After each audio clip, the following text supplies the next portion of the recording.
Homeopathy ചികിത്സാ വകുപ്പിന്റെയും Kavassery ഗ്രാമപഞ്ചായത്തിന്റെയും Kavassery homeo ഡിസ്പെൻസറിയുടെയും സംയുക്താഭിമുഖ്യത്തിൽ സൗജന്യ ഹോമിയോ മെഡിക്കൽ ക്യാമ്പ് നടത്തി. മഴക്കാല രോഗ പ്രതിരോധ പരിപാടിയുടെ ഭാഗമായാണ് ക്യാമ്പ് സംഘടിപ്പിച്ചത്.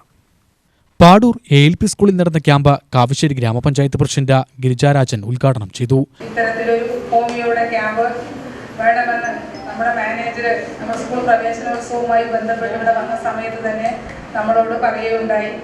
അതിൻ്റെ അടിസ്ഥാനത്തിൽ നമ്മുടെ ആയുർവേദവും ഹോമിയോവും നടത്തുന്ന ക്യാമ്പുകളിൽ ഒരു ക്യാമ്പ് ഹോമിയോയുടെ ഒരു ക്യാമ്പ് നമ്മുടെ ഈ സ്കൂളിൽ വെച്ച് നടത്തണം എന്നൊരു തീരുമാനപ്രകാരമാണ് നമ്മൾ ഇന്ന് ഇത്തരത്തിലുള്ളൊരു ക്യാമ്പ് ഇവിടെ സംഘടിപ്പിച്ചിട്ടുള്ളത്. ഈ ക്യാമ്പിനെ കുറിച്ചും മഴക്കാലപൂർവ്വ രോഗങ്ങളെക്കുറിച്ചും മഴക്കാലവുമായി ബന്ധപ്പെട്ട് വരുന്ന പനികളെക്കുറിച്ചുമെല്ലാം വിശദമായി തന്നെ നമ്മുടെ ഡോക്ടർ സംസാരിക്കുകയുണ്ടായി. അപ്പോൾ ഡോക്ടർ തരുന്ന ഈ നിർദ്ദേശങ്ങളെല്ലാം നമ്മുടെ വീടുകളിലും നമ്മുടെ രക്ഷിതാക്കളോടും നമ്മുടെ ചേച്ചി ചേട്ടന്മാരോടും നമ്മുടെ നാട്ടിലുള്ള എല്ലാവരോടും പറയുകയും അതിനനുസരിച്ച് വ്യക്തി ശുചിത്വവും പരിസര ശുചിത്വവും നല്ലവണ്ണം സംരക്ഷിച്ചുകൊണ്ട് തന്നെ വരുന്ന എല്ലാ അസുഖങ്ങളെയും പ്രതിരോധിക്കാൻ എൻ്റെ എല്ലാ കുഞ്ഞുമക്കൾക്കും കഴിയട്ടെ.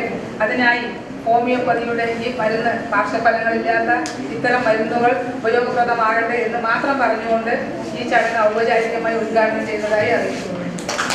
വൈസ് പ്രസിഡന്റ് കെ രജനീഷ് അധ്യക്ഷത വഹിച്ചു.